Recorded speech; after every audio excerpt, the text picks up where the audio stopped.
Hello students. आज हम बात करने जा रहे हैं स्टैंडर्ड की। स्टैंडर्ड क्या होता है, मानक किसे कहते हैं, इसके बारे में आज हम इस वीडियो में ब्रीफली जानेंगे। तो चलिए चलते हैं डिफिनेशन पे। A standard is a benchmark or level of excellence that serves a reference of point. For example, a company might have standard quality control procedures to ensure consistency. कहने का मतलब ये है, स्टैंडर्ड जो होता है वो एक बेंचमार्क सेट करता है या फिर एक लेवल सेट करता है किसका, एक्सीलेंस का। क्यों, एक रेफरेंस पॉइंट को हम सर्व करने के लिए। जैसे कोई भी कंपनी जो होती है वो एक क्वालिटी कंट्रोल प्रोसीजर फॉलो करती है टू इंश्योर इट्स कंसिस्टेंसी।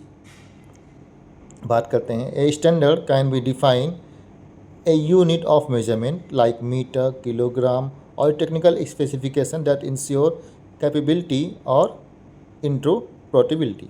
कहने का मतलब ये है कि स्टैंडर्ड जो होता है एक पर्टिकुलर जो यूनिट होती है मेजरमेंट की, उसको डिफाइन करता है। कि आप सपोज़ करो, एग्जांपल देते हैं हम आपको। अगर आपने एक तराजू लिया है ना, उस पर आपने बाट रखे, तो आपको कैसे पता चलेगा कि कोई भी चीज़ 1 kg की है। तो 1 kg की है तो उसके लिए आपने 1 kg का एक स्टैंडर्ड बाट लिया है ना। एक 1 किलोग्राम का आप उस पर बाट रखते हो, क्योंकि आपको पता होता है कि वो एक्चुअल में 1 किलोग्राम ही है। वो ऑलरेडी स्टैंडर्डाइज होता है, तब आप उसके कंपेयर में दूसरी किसी चीज़ को कंपेयर कर रहे होते हो।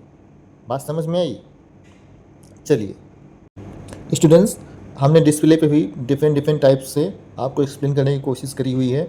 इसमें हमने हिंदी एंड इंग्लिश बोथ का लैंग्वेजेस का मैंने यूज़ किया हुआ है।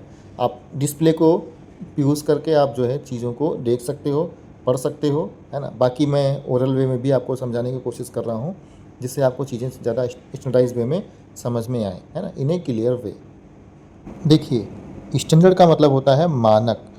किसी चीज़ को मापना, परखना या तुलना करने की एक तय पैमाना जो होता है, एक जो नियम होता है, उसको हम स्टैंडर्ड कहते हैं। आसान भाषा में समझें, जब हम किसी चीज़ को बनाते हैं, बेचते हैं या उसका यूज़ कर रहे होते हैं या उसकी तुलना कर रहे होते हैं, तो हम एक जो है एक स्टैंडर्ड या एक नियति जो नियम होता है उसको फॉलो कर रहे होते हैं, जिससे यह तय होता है यह चीज़ सही है या नहीं।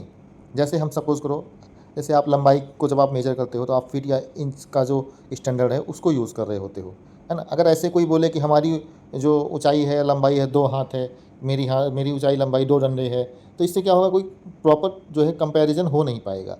तो इसलिए जैसे फीट हो गया, इंच हो गया, मीटर हो गया, ऐसे स्टैंडर्ड बनाए गए हैं।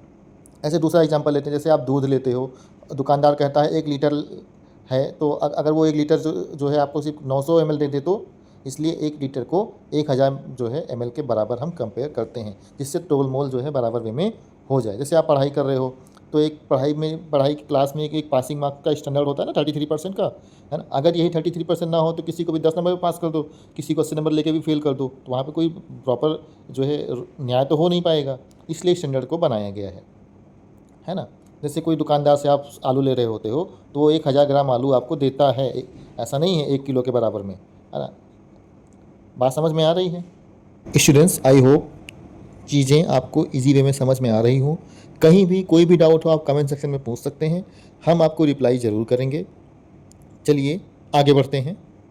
चलिए अब इन्हीं स्टैंडर्ड के एग्जांपल को हम थोड़ा हायर लेवल पे लेके चलते हैं।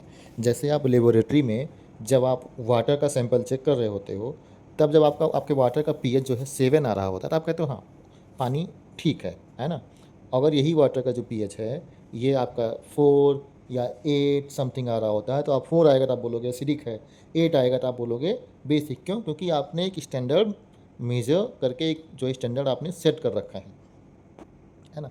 सेम इसी तरह से जैसे हम कोई केमिकल को जो मेज़र कर रहे होते हैं वेविंग बैलेंस पे, तो हम क्या करते हैं, मान लीजिए हमने सोडियम क्लोराइड लिया, तो हम उसमें 5.00 ग्राम हमको चाहिए होता है।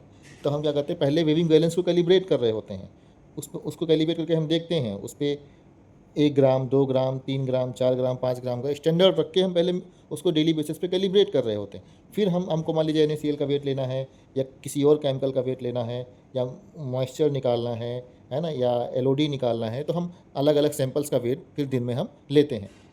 अब ये कैलिब्रेशन ज़रूरी नहीं कि दिन में एक ही बार करो, आप अपने नीड के अकॉर्डिंग आप दिन में जितनी बार मन करे उतनी बार आप कैलिब्रेशन कर सकते हो। बेसिकली एक बार तो करना ही होता है।